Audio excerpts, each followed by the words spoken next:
নমস্কার, আমি শিল্পা। গল্পের আসরে আপনাদের জানাই স্বাগত। আজকের গল্প অভিশপ্ত। বিভূতিভূষণ বন্দ্যোপাধ্যায়ের লেখা অভিশপ্ত। আজকে আমি শোনাতে চলেছি অভিশপ্তের নেক্সট এপিসোড 2। এপিসোড 1 আপনারা অবশ্যই শুনে ফেলেছেন। তো আজকে শোনাতে চলেছি অভিশপ্ত এপিসোড 2। তো চলুন শুরু করা যাক। তার আগেই বলে ফেলি, গল্পটি যদি ভালো লেগে থাকে তাহলে চ্যানেলটিকে সাবস্ক্রাইব করুন, লাইক, কমেন্ট, শেয়ার করতে ভুলবেন না। চলুন গল্পটি শুরু করা যাক।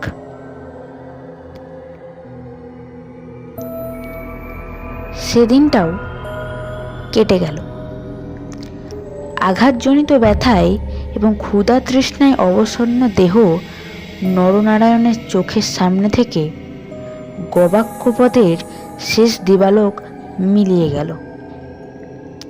তিনি অন্ধকার ঘরে পাষাণ শয্যায় ক্ষুধা কাতর দেহে প্রসারিত করে অধীরভাবে মৃত্যুর অপেক্ষা করতে লাগলেন। প্রকৃতির একটা ক্লোরোফর্ম আছে।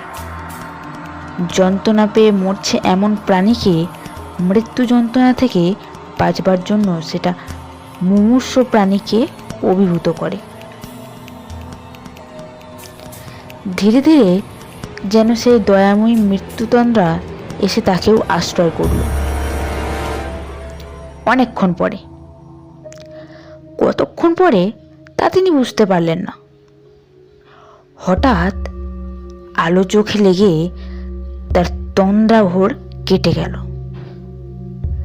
বিস্মিত নরনারায়ণ চোখ মেলে দেখলেন তার সামনে প্রদীপ হস্তে দাঁড়িয়ে তার বন্ধু পত্নী লক্ষ্মী দেবী। কথা বলতে গিয়ে লক্ষ্মী দেবীর ইঙ্গিতে নরনারায়ণ থেমে গেলেন।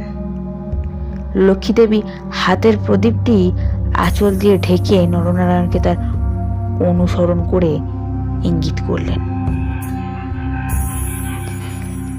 একবার নরনারায়ণের সন্দেহ হলো, এসব স্বপ্ন নয় তো।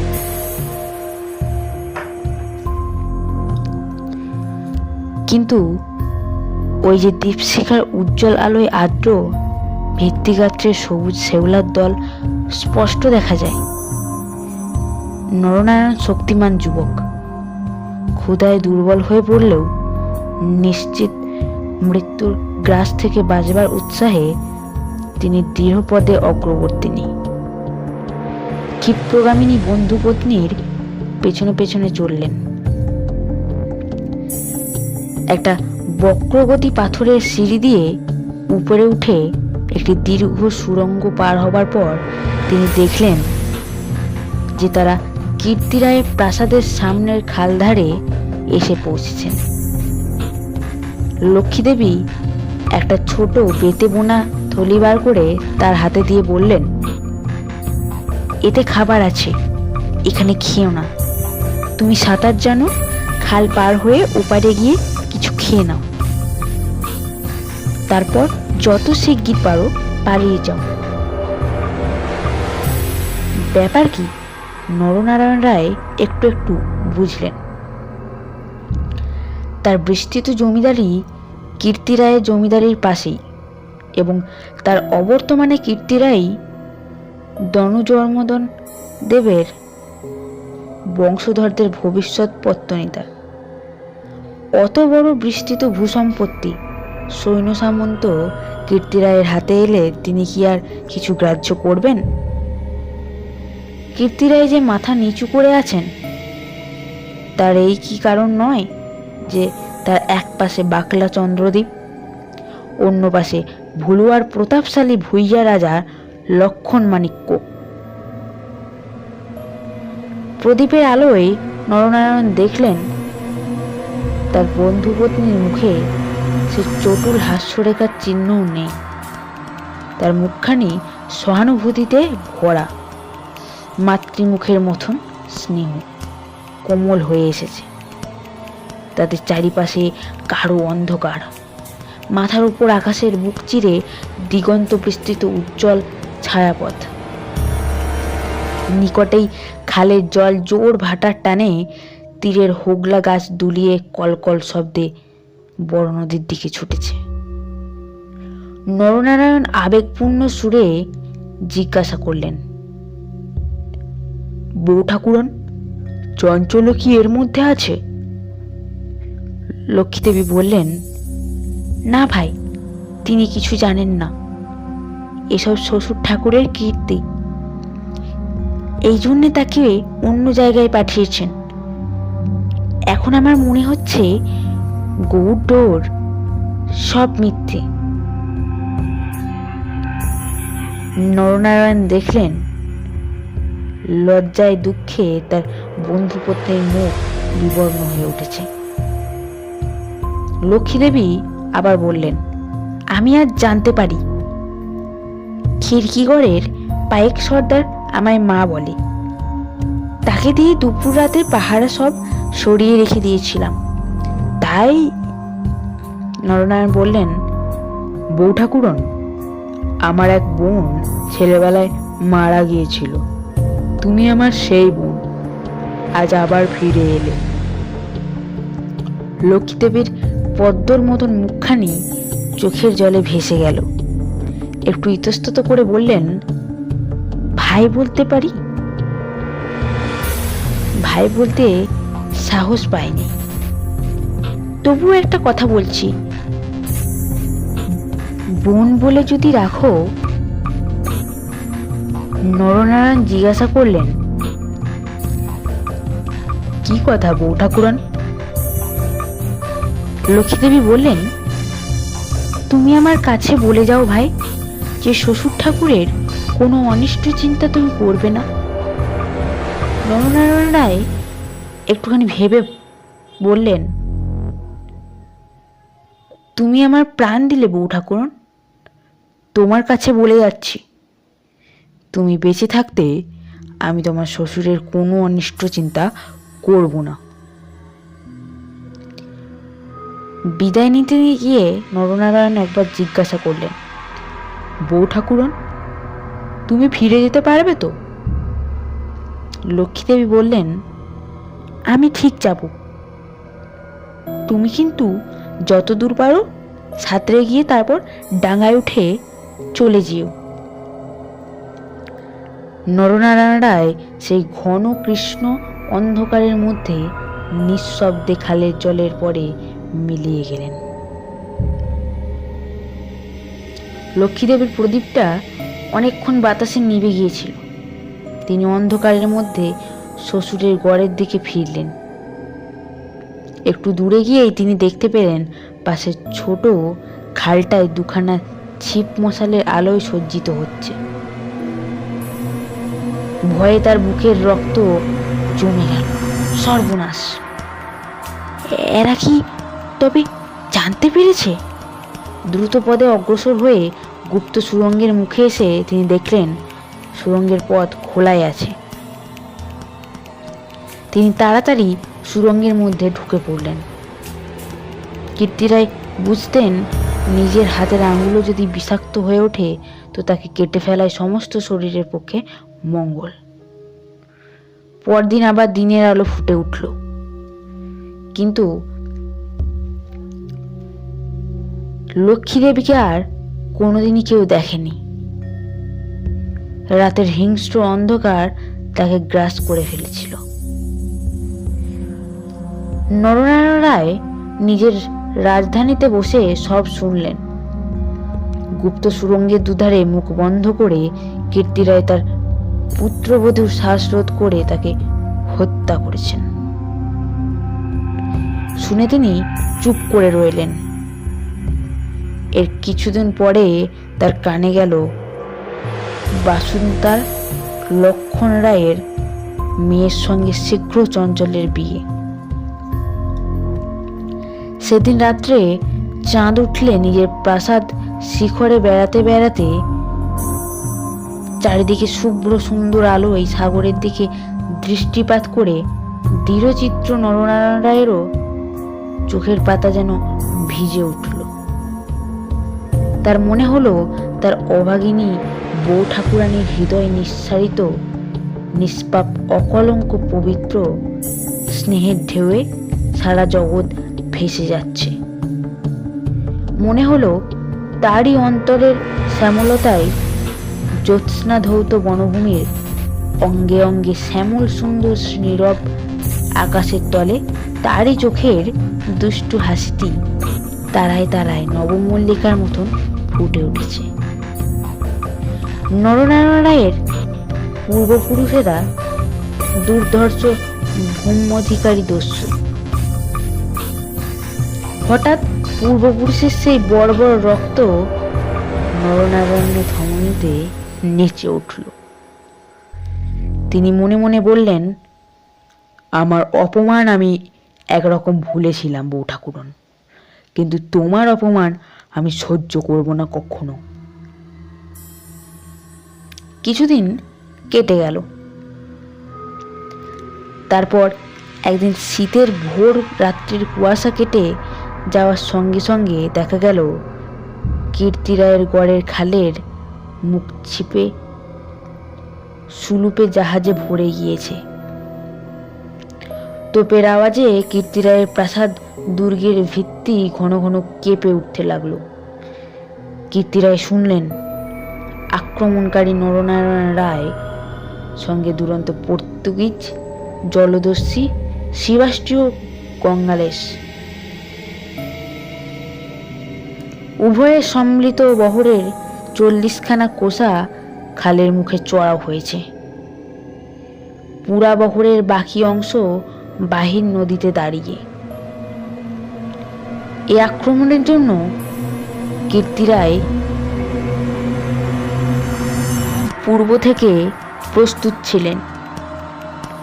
কেবল প্রস্তুত ছিলেন না, নরনারায়ণের সঙ্গে গঞ্জালেসের যোগদানের জন্য। রাজা রামচন্দ্র রায় এবং রাজা লক্ষণ মাণিক্যের সঙ্গে গঞ্জালেসের কয়েক বৎসর ধরে শত্রুতা চলে আসছে।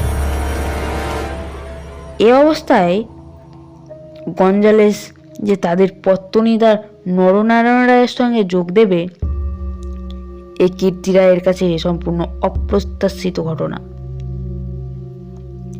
তাহলেও কীর্তিরায়ের গড় থেকেও তোপ চলল। গঞ্জালেস সুদক্ষ নৌবীর। তার পরিচালনে 10খানা সুলুপ চড়া ঘুরে গড়ের পাশের ছোট খালে ঢুকতে গিয়ে কীর্তিরায়ের নওয়াড়ার এক অংশ দ্বারা বাধাপ্রাপ্ত হলো। গড়ের কামান সেদিকে এত প্রখর যে খালের মুখে দাঁড়িয়ে থাকলে বহর মারা পড়ে। গঞ্জালেস 2খানা কামানবাহী সুলুপ ছোট খালের মুখে রেখে বাকিগুলো সেখান থেকে ঘুরিয়ে এনে চড়ার পিছনে দাঁড় করালে। গঞ্জালেসের অধীনস্থ অন্যতম জলদস্যু মাইকেল রোজারির ডি ভেগা এই ছোট বহর খালের মধ্যে দিয়ে গড়ের পশ্চিম দিক আক্রমণ করবার জন্য আদিষ্ট হলো। অতর্কিত আক্রমণে কীর্তিরায়ের নওয়াড়া শত্রু বহর কর্তৃক ছিপি আটা বোতলের মতন খালের মধ্যে আটকে গেল। বার নদীতে গিয়ে যুদ্ধ দেবার ক্ষমতা তাদের আদেও রইল না। তবুও তাদের বিক্রমে রোজারিও অনেকক্ষণ পর্যন্ত কিছু করে উঠতে পারলে না। কীর্তিরায়ের নৌবহর দুর্বল ছিল না। কীর্তিরায়ের গড় থেকে পর্তুগিজ জলদস্যুদের আড্ডা সন্দ্বীপ খুব দূরে নয়। কাজে কীর্তিরায়ের নৌবহর সুদৃঢ় করে গড়তে হয়েছিল। বৈকালের দিকে রোজারিও কামানের মুখে গড়ের পশ্চিম দিকটা একেবারে হুমড়ি খেয়ে পড়ে গেল। নরনারায়ণ দেখলেন প্রায় 30খানা কোষা জখম অবস্থায় খালের মুখে পড়ে। কীর্তিরায়ের গড়ের কামানগুলো সব চুপ নদীর দুপার ঘিরে সন্ধ্যা নেমে আসছে। ঊর্ধ্বে নিস্তব্ধ নীল আকাশে কেবলমাত্র এক ঝাঁক শকুনি কীর্তিরায়ের গড়ের ওপর চক্রাকারে ঘুরছে। হঠাৎ বিজয়োন্মত্ত নরনারায়ণ রায়ের চোখের সামনে বন্ধুপত্নীর বিদায়ের রাতের সন্ধ্যার পদ্মের মতো বিষাদ ভরা স্ম্লান মুখখানি, কাতর মিনতিপূর্ণ সেই চোখ দুটি মনে পড়ল। তীব্র অনুশোচনায় তার তখনই মন ভরে উঠল। তিনি করছেন কি? এইরকম করে কি তিনি তার স্নেহময়ী প্রাণদাত্রীর শেষ অনুরোধ রাখতে এসেছেন? নরনারায়ণ রায় হুকুম জারি করলেন, কীর্তিরায়ের পরিবারের এক প্রাণীরও যেন প্রাণহানি না হয়। একটু পরেই সংবাদ এলো, গড়ের মধ্যে কেউ নেই। নরনারায়ণ রায় বিস্মিত হলেন। তিনি তখনই নিজের গড়ের মধ্যে ঢুকলেন। তিনি এবং গঞ্জালেস গড়ের সমস্ত অংশ তন্ন তন্ন করে খুঁজলেন। দেখলেন সত্যি কেউ নেই। পর্তুগিজ বহরের লোকেরা গড়ের মধ্যে লুটপাট করতে গিয়ে দেখলে মূল্যবান দ্রব্যাদি বড় কিছু নেই। পরদিন দ্বীপ্রহর পর্যন্ত লুটপাট চলল। কীর্তিরায়ের পরিবারের এক প্রাণীরও সন্ধান পাওয়া গেল না। অপরাহ্নে কেবলমাত্র দুখানা সুলুপ খালের মুখে পাহারা রেখে নরনারায়ণ রায় ফিরে চলে গেলেন। এই ঘটনার দিন কয়েক পরে পর্তুগিজ জলদস্যুর দল লুটপাট করে চলে গেলে কীর্তিরায়ের এক কর্মচারী গড়ের মধ্যে প্রবেশ করে। আক্রমণের দিন সকালেই এই লোকটি গড় থেকে আরো অনেকের সঙ্গে পালিয়েছিল। ঘুরতে ঘুরতে একটা বড় থামের আড়ালে সে দেখতে পেলে একজন আহত মুমূর্ষ লোক তাকে ডেকে কি বলবার চেষ্টা করছে। কাছে গিয়ে সে লোকটাকে চিনলে। লোকটি কীর্তিরায়ের পরিবারের এক বিশ্বস্ত পুরনো কর্মচারী। তার মৃত্যুকালীন অস্পষ্ট বাক্যে আগন্তুক কর্মচারীটি মোটামুটি যা বুঝলে তাতেই তার কপাল ঘেমে উঠল। সে বুঝল কীর্তিরায় তার পরিবার বর্গ এবং ধনরত্ন নিয়ে মাটির নিচে এক গুপ্ত স্থানে আশ্রয় নিয়েছেন এবং এই লোকটি একমাত্র তার সন্ধান জানে। তখনকার আমলে এই গুপ্ত গৃহগুলি প্রায় সকল বাড়িতেই থাকত এবং এর ব্যবস্থা এমন ছিল যে বাইরে থেকে কেউ এগুলো খুলে না দিলে তা থেকে বেরোবার উপায় ছিল না। কোথায় সে মাটির নিচে ঘর তা স্পষ্ট করে বলবার আগে আহত লোকটি মারা গেল। বহু অনুসন্ধানেও গড়ের কোনো অংশে সে গুপ্ত গৃহ ছিল তা কেউ সন্ধান করতে পারল না। এরকম কীর্তিরায় ও তার পরিবারবর্গ অনাহারে তিলে তিলে শ্বাসরুদ্ধ হয়ে গড়ের যে কোন নিভৃত ভূগর্ভস্থ কক্ষে মৃত্যুমুখে পতিত হলেন তার কোনো সন্ধানই হলো না। সেই বিরাট প্রাসাদ দুর্গের পর্বত প্রমাণ মাটি পাথরের চাপে হতভাগাদের সাদা হাড়গুলো কোন বায়ুশূন্য অন্ধকার ভূকক্ষে তিলে তিলে গুঁড়ো হচ্ছে। কেউ তার খবর পর্যন্ত জানে না। ওই ছোট খালটা প্রকৃতপক্ষে সন্দীপ চ্যানেলেরই একটা খাড়ি। খাড়ির ধারে একটুখানি গেলে গভীর অরণ্যের ভিতর কীর্তিরায়ের গড়ের বিশাল ধ্বংসস্তূপ এখনো বর্তমান আছে দেখা যাবে। খাল থেকে কিছু দূরে অরণ্যের মধ্যে দুই চার প্রাচীন বকুল গাছ দেখা যায়। এখন এ বকুল গাছের ছাড়ের মধ্যে দুর্ভেদ্য জঙ্গল আর শুলো কাটার বন। তখন এখানে রাজপথ ছিল, আর খানিকটা গেলে একটা বড় দিঘি চোখে পড়বে। তারই দক্ষিণে কুচো ইটের জঙ্গলাবৃত স্তূপে অর্ধপতিত হাঙ্গরমুখ পাথরের করি। ভাঙা থামের অংশ, বার ভুইয়াদের বাংলা থেকে। এখন সেখানে দিনের বেলায় বড় বড় বাঘের পায়ের থাবার দাগ পড়ে। গোখরা কেউটে সাপের দল ফোনা তুলে ঘুরে বেড়ায়। বহুদিন থেকেই এখানে একটা অদ্ভুত ব্যাপার ঘটে। দুপুর রাতে গভীর বনভূমি যখন নীরব হয়ে যায়, হিমতাল হিজল গাছের কালো গুড়িগুলি অন্ধকারে যখন বনের মধ্যে প্রেতের মতো দাঁড়িয়ে থাকে, সন্দীপ চ্যানেলের জোয়ারের ঢেউয়ের আলোকক্ষেপী লোনা জল খাড়ির মুখে জোনাকির মতন জ্বলতে থাকে, তখন খাল দিয়ে নৌকা বেয়ে যেতে যেতে মোম মধু সংগ্রহকরা কতবার শুনেছে অন্ধকারে বনের এক গভীর অংশ থেকে কারা যেন আর্তস্বরে চিৎকার করছে, ওগো পথযাত্রীরা, ওগো নৌকা যাত্রীরা, আমার এখানে শ্বাসরুদ্ধ হয়ে মারা গেলাম, দয়া করে আমাদের তোলো, ওগো আমাদের তোলো। ভয়ে বেশি রাত্রে এ পথে কেউ নৌকা বাইতে চায় না।